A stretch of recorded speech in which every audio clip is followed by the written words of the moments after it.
Chapter 28, Peter Pat. Phew, said Raoul. That was easy. No, said Amy. It was 10 minutes later. They were driving through the next field, which was, thankfully, free of cows and, more importantly, bulls. But you did brilliantly, Amy. You tired him out. Jack leant over from the back and put his hands on her shoulder. Yeah, well played, sis. Amy glanced backwards. He still had his sarcastic face on, but through that he could tell that she meant it. I tired myself out quite a lot as well, though. Oh my God, what is that smell? Said Jack. It's me, said Janet. Oh no, the bean thing again? No, look, said Janet. Amy stopped the car. Everyone looked at Janet. There was no getting round what they were seeing. Her fairy wings were covered completely in cow poo. How did that happen? Janet screamed, on the verge of tears. I think, said Raoul, looking at the glass behind her, it came through there. They all looked round. A crack had appeared, running all the way along the glass on the back of the car. Oh dear, said Amy. It must have shot up from the ground when we were skidding around. Ugh, said Janet. Maybe, Janet, at last, this might be a reason to take off those wings, said Jack. Or were you hoping to fly to meet Peter Pat?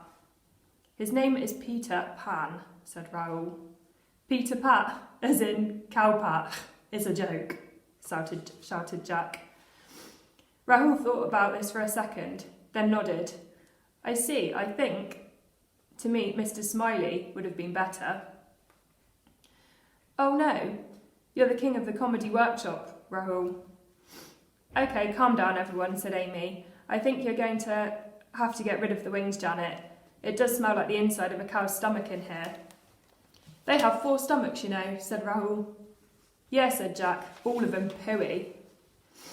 We should stop, Amy, said Raoul. I'm going to have to check out how bad that crack is, and we should have a bit of a clean-up.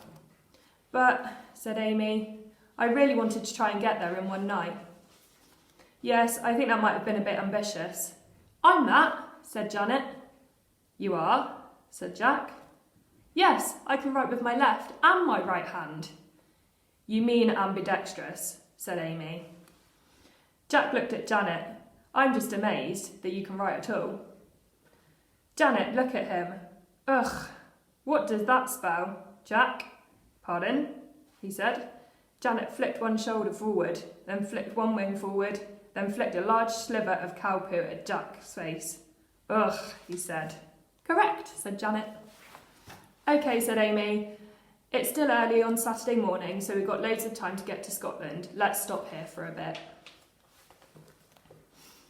Chapter 29, Good Meme. Amy found a spot at the edge of a field under a large oak tree and parked. Raoul got out of the turbo chaser with his torch and began scraping at the back window with a spatula. There's a lot of cow mess on here, he shouted. Oh, that's good, said Jack. It is, said Raoul. We can use it for... I don't even want to know what that's for, thanks, said Jack, getting out of the car. Would you like the bits of poo on my face too? Raoul shone the torch at him and squinted. No, that's just some flecks. That's not enough. Janet appeared next to Jack. Is there anywhere to wash this off? Raoul flashed the torch towards the oak tree. There's a little stream down there, I think, behind the tree. They went down there. Sorry, said Janet to Jack as she took off her wings and dipped them in the water. That's okay, said Jack, splashing his face. Good meme. What was? The poo flick, spell ugh joke. Meanwhile, Amy called over Raoul from her seat. What about the crack in the window? I've put some black tape on it. I think it should hold up until we get there. What about you? How do you mean? Raoul looked at her. Will you hold up until we get there? This is hard work. Amy blinked. She felt that she was already deeply tired. She looked at the alarm clock on the dashboard and it said 3 o'clock in the morning. I'll do my best, she said. Janet and Jack came down from the stream. Okay, everyone, Amy said. Let's try and get some sleep. We'll get going again as soon as it's light tomorrow. Will it be okay to drive during the day? Won't people think... What kind of car is that? Said Janet. I've had an idea about that, said Rahul. Where are we going to sleep? Said Jack. In the car, said Rahul. In the car? Repeated Jack, not sarcastically, just astonished. I've had an idea about that too, said Rahul. Well, I had an idea about it in advance. I thought we might have to sleep in it. Amy, can you press that button on the dashboard, the one that looks like a teepee? Amy looked down and pressed it. Nothing happened. Nothing's happened, she shouted. Just wait, said Rahul. He went over to the front of the car, he bent down to the Tay-Turby number plate and lifted it up. He rummaged around underneath and pulled out a crank handle, a bit like the ones you get on old cars from the very olden days, that people would turn around to get the engine going. And that, in fact, was what Rahul did. He turned the crank around and around, but it didn't start the engine. Instead, out of the chimney, the one that poked through the cat flap on the roof, came some fabric, many different colours, red, blue, green, yellow, shooting out like a kind of cloth firework. It fell over the car like a loose drape, then he turned the handle the other way and the material tightened and moved upwards, making the car into a tent, said Amy. You've made it into a tent. Yes, said Rahul, and I packed some sleeping bags. With the tent around it, inside the turbo chaser, everything felt cosy. Amy switched on some of the car lights that they could see. Rahul showed them how to fold down the glass sides inside the car to make an enormous bed for them all to sleep in. A comfortable bed, because he was also able to slide out a mattress from beneath the chassis for them to sleep on. They all got into their sleeping bags, courtesy of Arwell Supply's outdoor section. Then Janet brought out her little bag. Dinner? She said. Yum, lovely, said Rahul. What is it? She turned her bag upside down, about 40 plastic cartons rolled out. Beans? Baked beans? Amy, Jack and Rahul looked at each other. And, said Jack. 4 plastic forks, said Janet, fishing them out of the bag. Amy shook her head and laughed. She grabbed a fork and pulled open a carton. Nothing like cold baked beans, she said.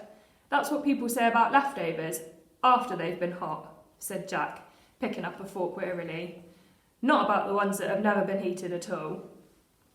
Yum, said Janet, her mouth full. After dinner, they all settled down to sleep. It was warm and dark, and Amy felt especially tired. She did, after all, have to drive all by herself, and just with arms. Good night, everybody, she said. Good night, Amy, said Rahul. Night, sis. Good meme, said Jack. Night, bro, said Amy. She was asleep before she had noticed that Janet hadn't said anything. In fact, they were all asleep, and so couldn't hear the tap-tap-tapping sound coming from her sleeping bag. Chapter 30, Save Me. How long are we going to wait here, Mrs. Taylor? Be quiet, Sanjay. I'm sorry, Prisha, my love, only I have a big delivery coming tomorrow for the warehouse, and I was hoping to get some sleep before then. Susie, who was driving the van, had pulled over. They were in a lay-by, somewhere off a long motorway that winds from the city up north. Prisha was in the passenger seat. Sanjay and Norma and Colin were in the back. Norma and Colin were sleeping on each other's shoulders. Colin was dribbling a little. I don't know, is the answer, Sanjay. I just have no idea where to start finding them. This is a very long road, and there are a lot of cars on it, and we don't even know if this is the way that they came. How can you sleep, Sanjay? Said Prisha, turning around, when you know our child is out there somewhere, on the road, in the Taylor Turbo Chaser. The what? The Taylor Turbo Chaser. That's what they call it. Yes, said Susie, it is. It's nice at least that Rahul named it after your family, said Sanjay. Susie sighed and half smiled. Yes, lovely thought, but right now I prefer just to know where it is. Bleep, bleep, came a noise from the back. Oh, lordy, help me, save me, not the Dementors. Colin, it's okay, you were having that nightmare again. Bleep, bleep.